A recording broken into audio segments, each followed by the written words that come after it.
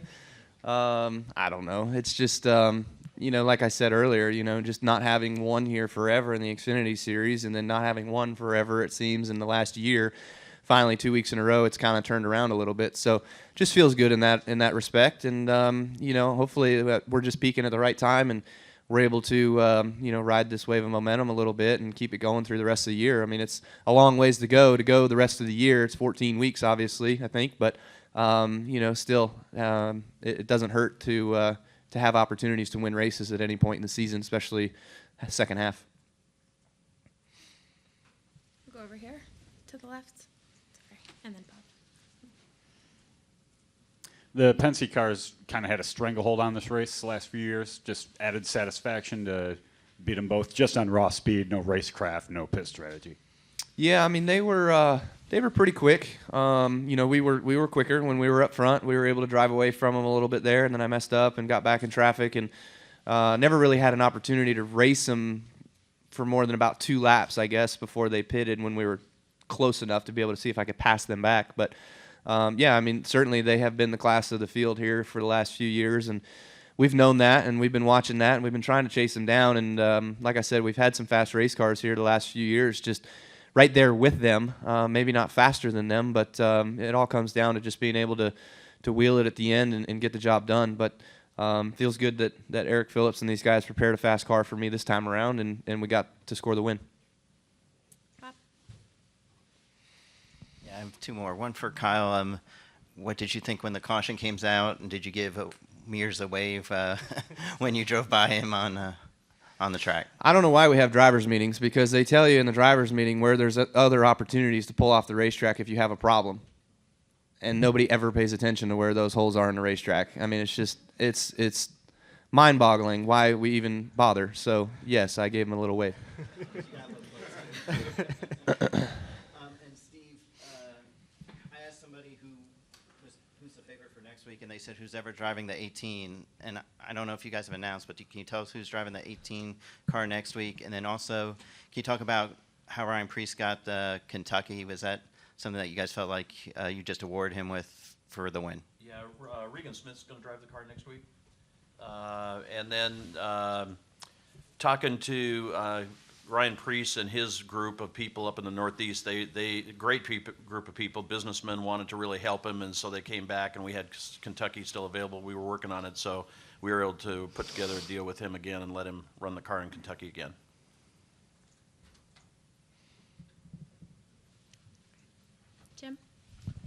Jim Utter, motorsport.com for Kyle.